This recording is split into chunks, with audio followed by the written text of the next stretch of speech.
FM. Kegunaan dari klor adalah yang pertama, dipakai pada proses pemurnian air. Gas klorin juga dipakai pada disinfektan. KCl digunakan sebagai pupuk. ZnCl2 digunakan sebagai solder. NH4Cl digunakan sebagai pengisi baterai. Klor juga digunakan untuk menghilangkan tinta dalam proses daur ulang kertas. Klor dipakai untuk membunuh bakteri pada air minum dan dipakai juga pada berbagai macam industri. Catatan untuk klor atau ciri khas dari klor adalah klor merupakan gas diatomik yang berwarna kehijauan. Dan klor juga termasuk gas yang beracun. Dalam bentuk padat dan cair merupakan oksidator yang kuat dan mudah bereaksi dengan unsur lain. Klor merupakan zat yang paling banyak terkandung di air laut. Klor juga terdapat dalam karnalit dan silfit. Klor diperoleh dengan cara mengelektrolisis larutan NaCl. Dan yang terakhir, unsur pada periode ketiga golongan utama atau golongan A adalah argon dengan lambangnya Ar. Sifat fisis dari argon, yang pertama, argon memiliki nomor atom 18, konfigurasi elektronnya neon 3s2 3p6, massa atom relatifnya 39,948, jari-jari atomnya 0,88 Armstrong, titik didih negatif 186 derajat Celcius, dan titik leburnya adalah negatif 189 derajat Celcius. Elektronegativitas tidak memiliki elektronegativitas karena argon merupakan gas mulia. Yang berikutnya, energi ionisasi adalah sebesar 1520 kJ per mol. Tingkat oksidasi maksimumnya adalah negatif 1 dan memiliki struktur atom molekul monoatom berwujud gas.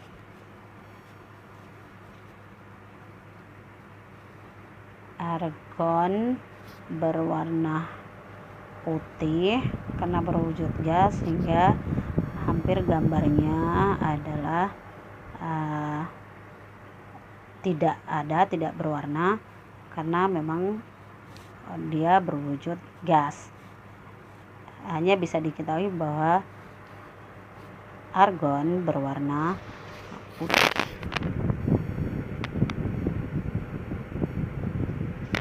Kegunaan dari argon yang pertama, argon biasa dipakai sebagai pengisi bola lampu karena argon tidak bereaksi dengan kawat lampu.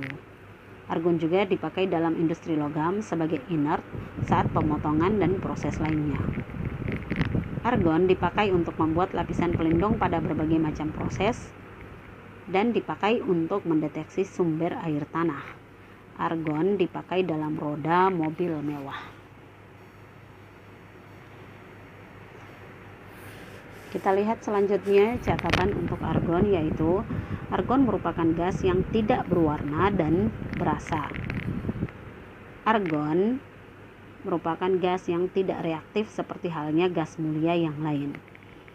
Argon juga dapat diperoleh dengan cara memanaskan udara dengan CaC2. Di alam terdapat sekitar 1% argon di atmosfer.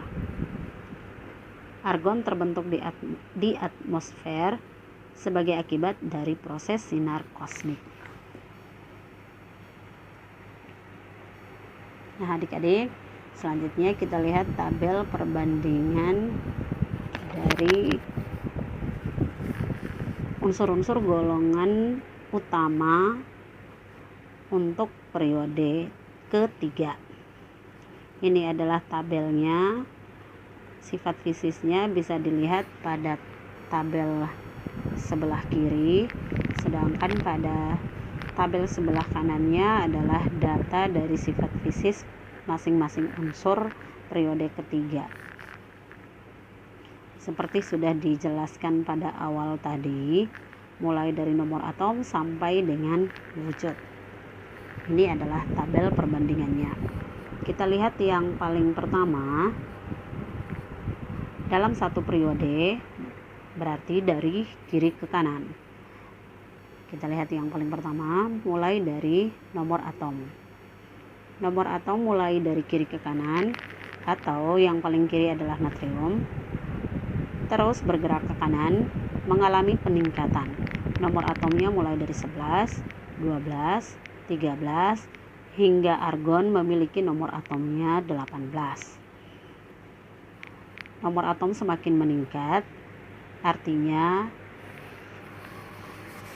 inti atom semakin kuat, dan karena terletak pada periode ketiga, berarti mulai dari natrium, magnesium, aluminium, silikon, fosfor, sulfur, klor, dan argon memiliki 3 kulit.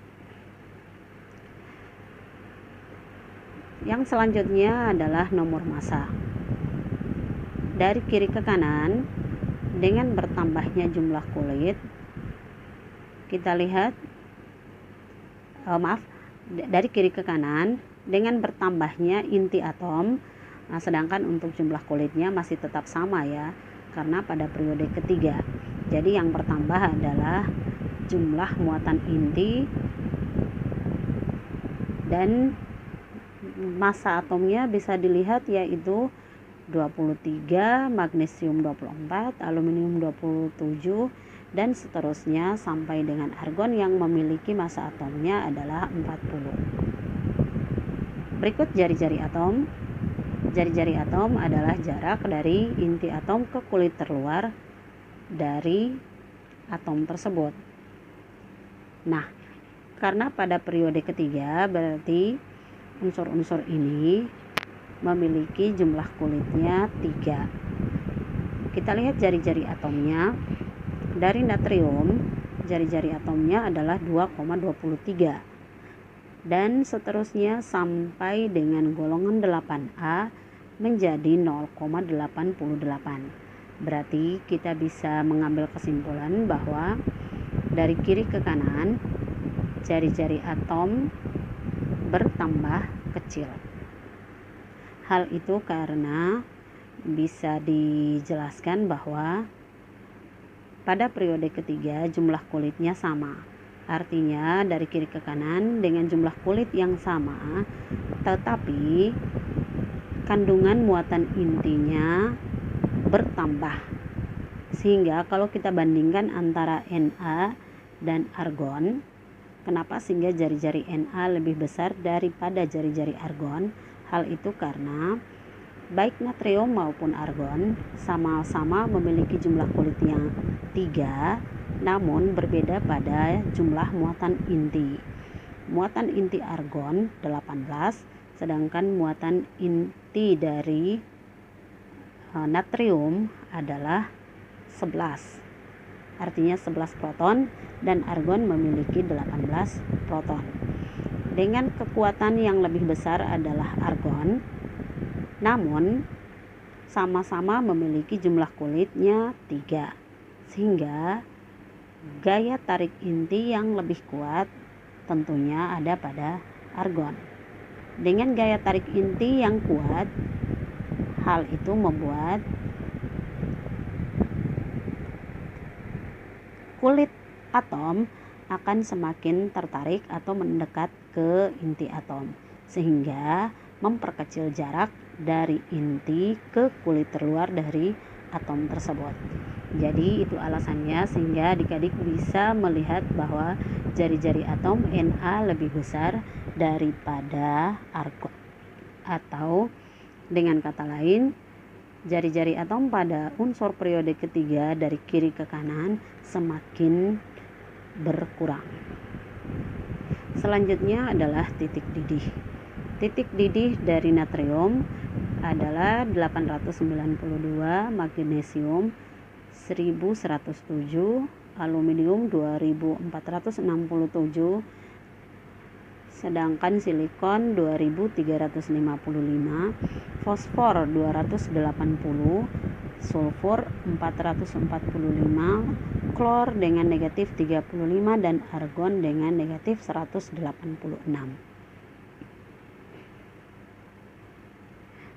Semakin ke kanan, titik didih mulai dari natrium bertambah di tengahnya, artinya mulai dari natrium 892. Semakin ke kanan, titik didihnya bertambah sampai pada silikon, titik didihnya mulai bergerak turun karena fosfor mulai memiliki titik didih 280 dan sulfur 445, dan sangat turun menjadi minus 35 pada Cl, dan kembali sangat menurun drastis, titik didihnya menjadi minus 186.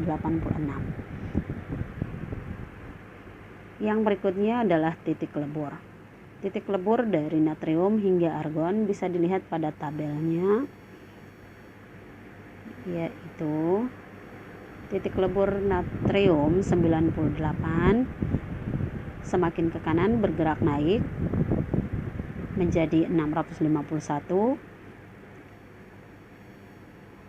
660 untuk aluminium, dan 1410 untuk silikon. Setelah itu semakin ke kanan menuju ke fosfor, titik leburnya menjadi 44, turun, dan naik lagi pada sulfur, titik leburnya 119, dan turun lagi pada klorin menjadi negatif 101, dan lebih turun lagi titik leburnya pada argon dengan minus 189. Sifat fisis yang berikutnya adalah energi ionisasi. Energi ionisasi bisa dilihat pada tabel perbandingannya, yaitu dari kiri ke kanan mulai dari natrium sampai ke argon itu mengalami kenaikan. Natrium memiliki energi ionisasinya 495 dan argon memiliki energi ionisasi 1520. Kenapa hal itu bisa terjadi? Itu juga bisa dijelaskan seperti pada jari-jari atom tadi, bahwa energi ionisasi adalah besarnya energi yang diperlukan untuk melepaskan satu elektron pada kulit terluar. Nah, karena semua unsur ini berada pada periode ketiga, berarti otomatis memiliki 3 kulit. Dengan jumlah kulitnya 3, sedangkan berbeda muatan intinya, yaitu kita lihat perbandingannya, natrium memiliki muatan inti 11, sedangkan argon memiliki muatan intinya 18. Nah, dengan kekuatan muatan inti yang besar, maka argon tentu sangat kuat mempertahankan setiap elektron yang dimilikinya, berbeda dengan natrium. Sekalipun memiliki 3 kulit sama-sama, tapi dengan kekuatan inti atau muatan intinya yang lebih kecil daripada argon, sehingga satu elektron pada natrium akan mudah dilepaskan. Nah, sehingga energi ionisasi mulai dari natrium itu terus bergerak naik sampai pada argon, yaitu paling kanan pada golongan 8A. Energi ionisasinya bertambah karena semakin sulit untuk melepaskan satu elektron pada kulit terluar. Adik-adik bisa memahaminya karena penjelasan ini bisa dikaitkan dengan muatan inti dan jari-jari atom. Yang berikutnya adalah sifat elektronegativitas. Elektronegativitas dari natrium, magnesium sampai dengan argon bisa dilihat, yaitu 1,00, 1,25, 1,45, 1,74, 2,05, 2,45, dan 2,85. sedangkan pada argon tidak memiliki elektronegativitas. Elektronegativitas adalah kecenderungan menarik atau besarnya energi yang diperlukan untuk menarik satu elektron pada kulit terluar. Nah, kita lihat di situ natrium sampai dengan argon elektronegativitasnya bertambah sehingga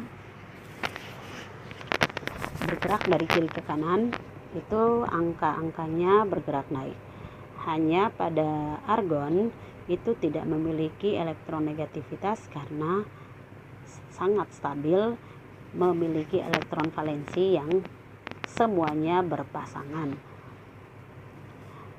Alasan yang sama yang tadi Ibu jelaskan bisa dijelaskan atau bisa dipakai untuk menjelaskan kenapa sehingga elektronegativitas dari kiri ke kanan bertambah besar. Hal itu karena dipengaruhi oleh kekuatan inti pada masing-masing unsur mulai dari kiri ke kanan. Yang berikutnya, sifat fisis berikutnya adalah tingkat oksidasi maksimumnya.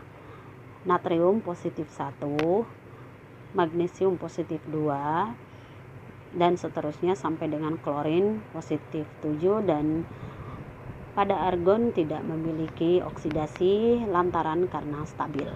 Sehingga pada argon atau golongan 8A sering disebut dengan sebutan gas mulia karena memang sangat stabil. Khusus untuk natrium sampai dengan klorin, kita lihat tingkat oksidasi maksimalnya yaitu positif 1 sampai dengan positif 7. Itu bisa dilihat pada konfigurasi elektronnya atau elektron valensi dari masing-masing unsur tersebut. Natrium memiliki elektron valensi 1, magnesiumnya elektron valensi 2, dan seterusnya sampai dengan Cl itu memiliki elektron valensi 7. Sehingga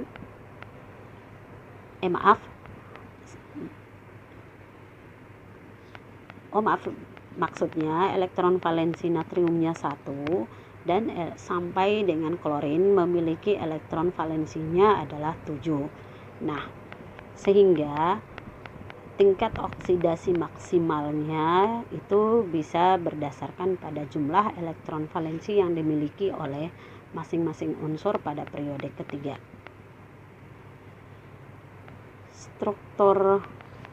Strukturnya atau sifat berikut adalah struktur logamnya, yaitu pada natrium berbentuk kristal logam, magnesium juga kristal logam, aluminium juga kristal logam, silikon kristal kovalen raksasa, fosfor molekul poliatom, sulfur molekul poliatom, klorin molekul diatomik, dan argon molekul monoatom.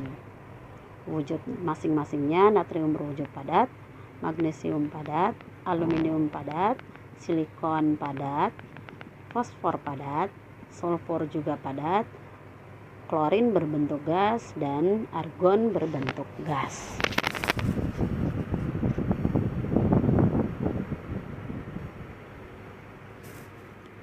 Nah, adik-adik, itu adalah penjelasan untuk unsur periode ketiga mulai dari natrium sampai dengan argon. Mudah-mudahan adik-adik bisa memahami materi tentang unsur periode ketiga ini, dan jangan lupa untuk like dan subscribe video ini. Simak terus video-video selanjutnya karena hanya dengan kimia kita bisa bereksperimen dengan seni. Terima kasih. Tetap semangat belajar dan selalu jaga kesehatannya.